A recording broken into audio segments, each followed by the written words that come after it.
आज हम लोग क्लास 12 का सेकेंड लेसन जिसका नाम है लॉस्ट स्प्रिंग एनी जंग के द्वारा लिखा गया है, इसकी कहानी शुरू कर रहे हैं। दरअसल इस कहानी में दो पार्ट हैं, एक जिसमें साहिब एक रैग पिकर्स होता है और एक स्टोरी सेकेंड पार्ट में जो चलती है मुकेश एक बैंगल मेकर है।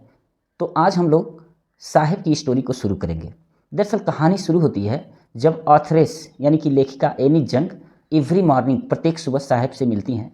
साहिब जो अपने घर यानी कि ढाका बांग्लादेश की राजधानी है, वहाँ से छोड़कर भारत के दिल्ली के नज़दीक सीमापुरी में बस गया था। और जो साहिब था अपने पड़ोस के गार्बेज में सोना ढूंढने का प्रयास कर रहा था। यहाँ सोना जो गोल्ड है उसका मतलब लिविंग से है। जब ऑथरेस उसे पूछती हैं कि वह यह काम क्यों करता है, तो वह जवाब देता है कि उसके पास कोई काम करने के लिए नहीं है और न तो नज़दीक में कोई स्कूल है।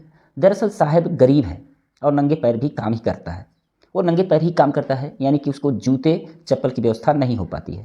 दरअसल साहिब के जैसे 10,000 शूजलेस रैग पिकर्स और हैं, वे लोग भी दिल्ली के नज़दीक बाहरी इलाके में कीचड़ युक्त यानी कि स्ट्रक्चर ऑफ मड जो टीन और तिरपाल जिसे हम टेरापुलिन कहते हैं से बने छत वाले घर, गंदे और मल युक्त वाले बहते पानी जो बिना नाली के हैं, उन्हीं के बीच सीमापुरी में रहते हैं।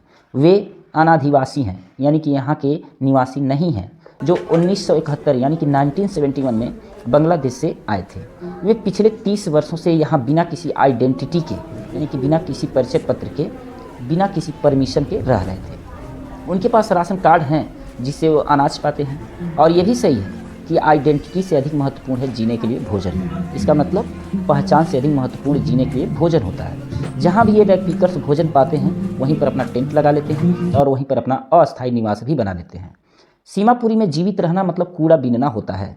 पूरे वर्ष कूड़ा बीनना ही उनका अच्छा कला होता है और गार्बेज ही उनके लिए सोना होता है। सोना गोल्ड मीन्स लिविंग, यही यानी कि गार्बेज ही उनकी रोटी और उनके लिए छत भी होता है। कभी कभी साहिब उस कूड़े के ढेर में यानी कि गार्बेज हीप में 1 रुपया या 10 रुपये के नोट पा जाता है। इन रैग पिकर्स के बीच कूड़ा अभिभावकों के लिए कुछ और तो बच्चों के लिए कुछ और मतलब होता था। बच्चों के लिए कूड़ा आश्चर्य वाला खेल था तो बच्चों के लिए जीवन जीने का साधन। बच्चों के लिए आश्चर्य वाला खेल था तो बड़ों के लिए जीवन जीने का साधन था। एक दिन ठंडी की सुबह में साहिब पड़ोस में क्लब के चारदीवारी यानी कि फेंस के गेट से 2 लोगों को टेनिस खेलते हुए देखता है। वे सफ़ेद ड्रेस पहने हुए थे। साहब इस खेल को पसंद करता है, लेकिन इस समय जो फेंस है यानी कि चारदीवारी के पीछे से ही खेल देखकर संतुष्ट है। साहब फेंका हुआ टेनिस शूज पहना हुआ है यानी कि डिस्कार्डेड टेनिस शूज पहने हुआ है, जो उसके डिस्कलर्ड शर्ट के साथ अजीब सा दिख रहा था। वह एक जो बिना जूते यानी कि नंगे पैर चलता था, उसके लिए फटा हुआ जूता यानी कि शूज विथ होल ही उसके सपने सच होने जैसा लग रहा था। खैर टेनिस उसकी पहुंच से बहुत दूर था। इस सुबह साहिब दूध की दुकान पर अपने काम में लगा हुआ था।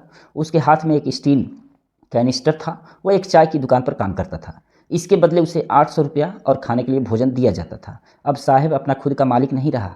अब उसका चेहरा चिंता मुक्त था, फिर भी वह चाय की दुकान पर काम करके भी खुश नहीं दिख रहा था। इस तरह से लॉस्ट स्प्रिंग का फर्स्ट पार्ट ख़त्म होता है और सेकेंड पार्ट जिसमें मुकेश एक बैंगल मेकर है, सेकेंड पार्ट में हम लोग उसको पढ़ेंगे।